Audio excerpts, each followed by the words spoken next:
Women should not wear jewelry, expensive clothes, or makeup. If they do, they are living in disobedience to Scripture. Whoa! Where did this come from?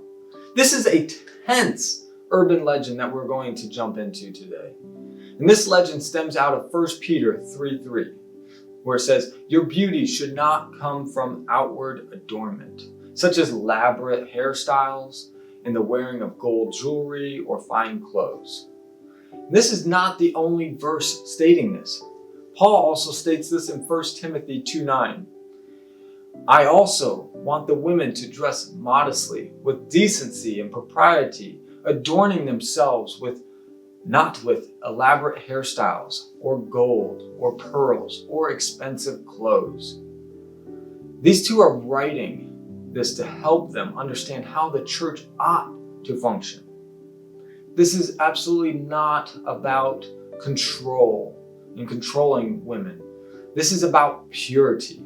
And in context, as the women were coming to church to worship God, instead, they are flaunting themselves in front of others, which this in return brings the evil content of portraying themselves instead of bringing a heart of worship to God. The church is to be central to worshiping God, not ourselves. We are not to be flashy and showy with all of our external view. For 1 Peter 3:4 tells us how women are to be focusing.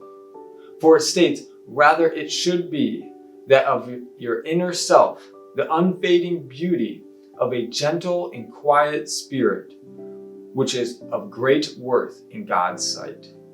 In context, back then, only high-class prostitutes wore see-through clothes.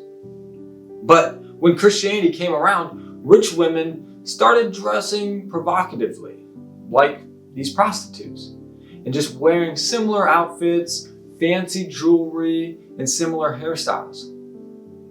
For husband believers and non-believers would be impressed if they followed Peter's words.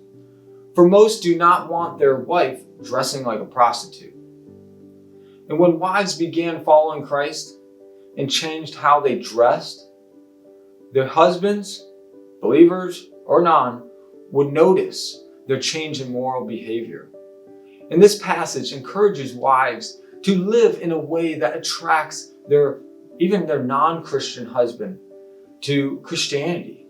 And Peter advises against seductive dressing, aiming for wives to exhibit purity that would draw their pagan husbands towards Christianity.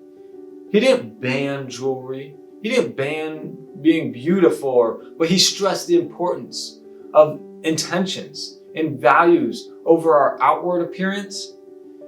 Now here's the application to our modern day.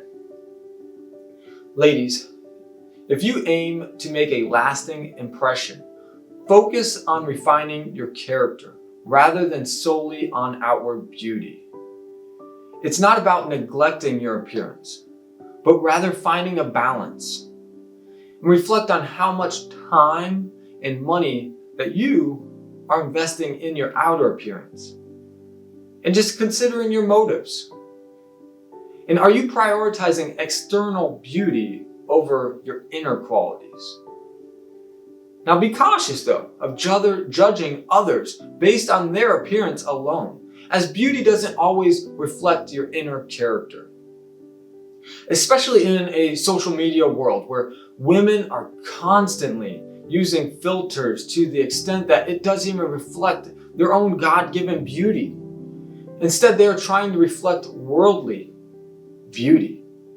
Now, for instance, my wife doesn't spend excessive time or money on her looks, yet she remains naturally beautiful.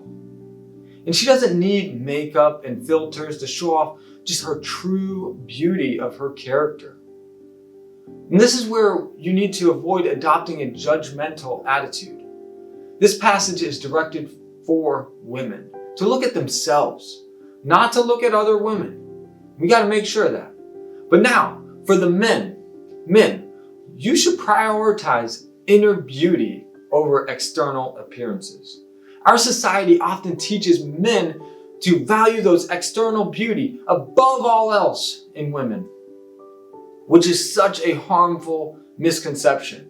I recall hearing debates in high school about a girl's attractiveness just being the main factor in just even possibly considering dating, which this is quite concerning to me. When men fail to appreciate the importance of holiness in women, it becomes challenging for women to value their own inner worth. Us men play a significant role in shaping women's self-perception through their comments and their actions towards this. While women may appreciate compliments on their appearance, they also desire recognition for their other qualities as well, her inner beauty. And as men, we should focus on highlighting the internal virtues mentioned by Peter in verse 4 to our wives and our daughters, for we're shaping it for them as well. By emphasizing these qualities, we can help women avoid placing too much emphasis on external beauty and instead value internal beauty more. Now down below, tell me how you have seen the interactions when a woman has to put this verse into the correct context, and how it has affected the spouse or others, even when you are single. So join us again as we unlearn another urban legend next Tuesday. But until then, may God bless you and equip you.